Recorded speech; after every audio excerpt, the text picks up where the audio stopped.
People, what's good? It's Tapping Tobes here, back with another upload. And I want to talk about Tottenham again. I want to talk about Tottenham. We have just finished playing a pre-season game, our last pre-season game in South Korea against Newcastle United. We drew the game 1-1, but I actually want to talk about 5 things. I'm doing five things that we learned, yeah? One time only deal. 5 things that we learned. For me, I had to speak on it because it's problematic now. Number one priority, we must sign another attacking player. We must sign another attacking player this window because Son, we saw the news that I spoke about on my channel the other day. Son has announced his departure from Tottenham. We already have Kulusevski injured. We already have 2 young G's on the left-hand side in Tel and Odebear, 20 and 20 apiece, right? 2 20-year-olds. We have limited players who are goal threats like Brennan Johnson on the right. And I'm looking at the attack. We've brought in Kudus, who's fantastic, but Solanke is injured. Richarlison isn't good enough. You get the point I'm making here, yeah? We have pieces. Some are incomplete. Some are talented but raw. Some are not good enough. Some are injured. Some are leaving.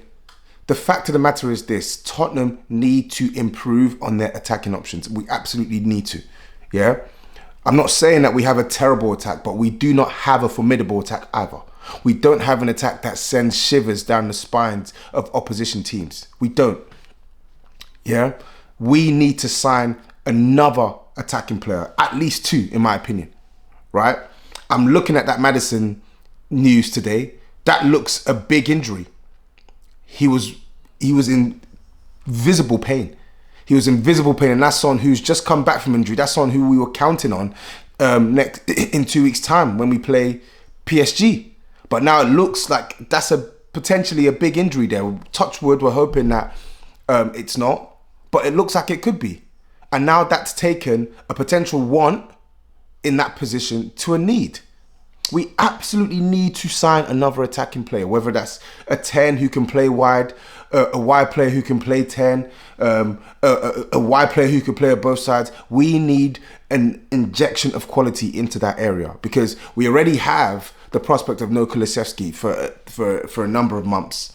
We potentially have the prospect of no Maddison for a number of months, right? And now we're losing our talismanic forward. You get the point I'm making here. We need to get reinforcements. I personally feel we need to get rid of Richarlison and get another striker. So for me, that's 2 attacking options. We need another striker, and then we need another attacking-minded player, someone who can play preferably through the middle, or someone who can probably play off the left as well. We need that type of player. Unfortunately, those players, we've seen them, they're manoeuvring in other areas. But Spurs, you have a job to do. You have scouts. You have Johan Lange. You have money. You have resources. Make it happen. Because we cannot be going into this season threadbare again in attack. We can't. And I'm not just talking threadbare in numbers. I'm talking threadbare in quality. We need we need a higher level of quality to rely upon in attack heading into the season. It is a must. Make it happen. That's the first point. Second point. Archie Gray thrived in the 8. I quite liked what I saw from Archie Gray in the 8. And for those who are watching, who share chats with me, they all have known that before the game, I was a bit critical because I still don't know where I stand on Archie Gray. The player's got talent, but when I look at the money we've spent and I look at what we've got so far, I'm just scratching my head as to like what he really is and what he can be for this team. I've been told he's a 6. I've been told he's an 8. I've been told he's this. I've been told he's that. I just want to see him in a settled role in the team where I can really suss out what he's going to be for Tottenham. And I know that that's a very hard thing to ask of a 19-year-old. But when you spend the money that we spent, you want to see something. And we've seen flashes. We saw flashes of quality in pre-season last year. Got nice feet, good close control, clearly got technical quality, but then most of his appearances last season, he was playing at centre-back. And mind you, he did an okay job at centre-back, but it felt like towards the back end of the season, when we actually saw him in midfield, he was thrown into the lion's den, so to speak, by Ange in games where you couldn't really see the impact. But today, today I thought he played well, and I'm not gonna lie, I thought he relished the responsibility of being tasked with aiding the attack as opposed to anchoring and defending. And it's not to say he didn't do his job defensively. I thought he pressed really well. I thought he was good at trying to make interceptions where possible. But I was really impressed by the personality he was showing in possession. Getting on the ball, jinky feet, trying to twist players, trying to make runs further forward, trying to combine with the wide options, creating chances in the box. He put a chance on the plate for Sarr, and had Sarr had a better touch, that possibly could have ended in a goal.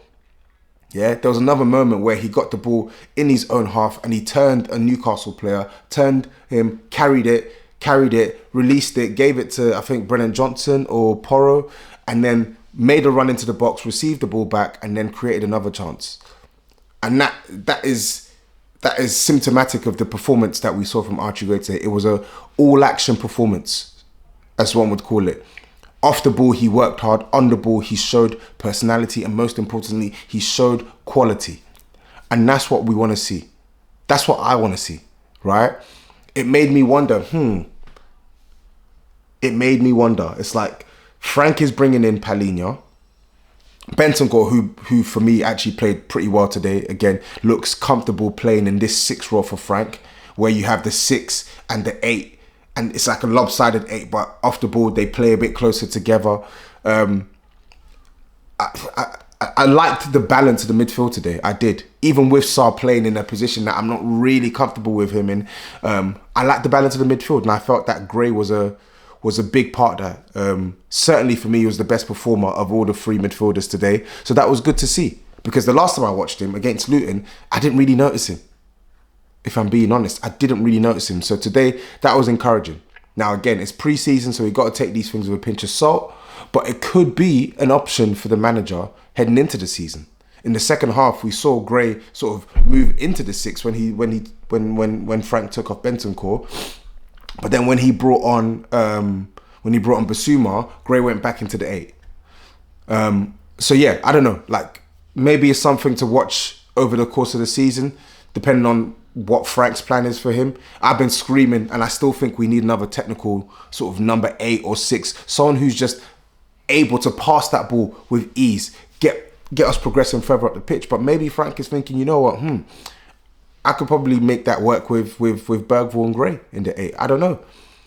I still feel we need more quality, but it depends on how the manager sort of balances any additional options with the players that we have that are going to stay for the season ahead. But good performance from Archie Gray nevertheless. Third thing for me, we cannot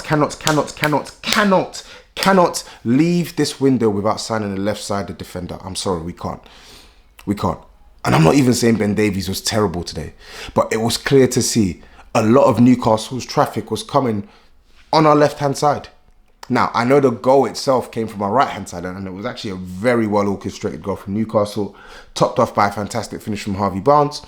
But the ebb and flow of the game, Newcastle's general threats outside of Gordon through central areas, it was coming from our left-hand side. They were just hitting balls over that side. And it's very clear to see it's a weakness. With no destiny in the side, and we don't know when or how long he's going to be injured for, we need to make it a priority to sign a left-sided defender. And I'm not just saying it's just because Destiny's out now. This is easily predictable, because you just have to go and watch Tottenham's last 2 seasons. Both Destiny and Mickey van der Ven, they've missed sizable portions of the season with injury. We cannot afford to leave ourselves short heading into these seasons where we're relying on a right back to play left back, or a washed left back on a washed defender to cover 2 positions. We absolutely need to go out and sign a left-sided defender, one who's comfortable of playing both positions. You look at how the manager is using Danso. It's clear the manager trusts Danso. Danso was a player that the club brought in January. And okay, Danso isn't amazing, but you saw today, just in the Newcastle game alone, he played right centre-back and he played left centre-back. The manager trusts him. That's a player that could be utilised in both positions. Why can't Tottenham go and sign someone like that to play left side of the defence? And I know I'm contradicting myself because Danso played left centre-back, but I would like to see Danso play on his preferred side and cover Romero. Then we have another defender that can play left side of the defence, naturally left-footed hopefully, or left back. It's a must. Make it happen, Tottenham. Number 4, Kinski. He can pick a pass, can't he? He can pick a pass he can pick a pass, and he looked a lot more settled today. I'm not gonna lie.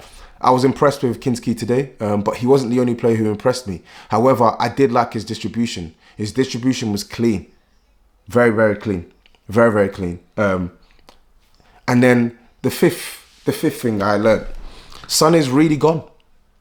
Today was definitely his last game, because we saw the guard of honor from Spurs players, we saw the guard of honor from Newcastle players, and I think it's fitting, isn't it, for him to bow out in his home country, right, in front of his own people as well. I mean, it would have been the cherry on the icing of the cake if he had been able to score. But listen, he didn't score. However, he did what he said he wanted to do. He won a trophy for Tottenham off the back of last season, and now he gets to swan off into the sunset. And you can see how well revered he is amongst not just Spurs players, staff, but football in general. You saw the love he was getting from Newcastle players. You saw the love he was getting from the crowd. He's just well loved in the football community. He is, and we will miss him dearly. But I'm happy that he got to go out on his own terms. I'm happy. There were other noteworthy things that you could touch on as well that didn't really make my 5. I thought Brennan Johnson, really good finish today, but there's no but. Really, really good finish. But again, I'm looking at Tell playing striker. For me, I need to see him off the left. Today wasn't really a good performance for me. Missed the big chance he had, but it was a good save. It was a good save from Nick Pope, but I want to see him off the left. I was impressed with Pedro Porro at right back. I think he's had a really good pre-season. I've mentioned Bentancur already. Danso, I thought he was pretty comfortable, did what he needed to do. Yeah, man, we keep ticking. We keep ticking. We keep moving. But those 5 things, 2 of them involved signings. Spurs, make it happen. Ball is in your court.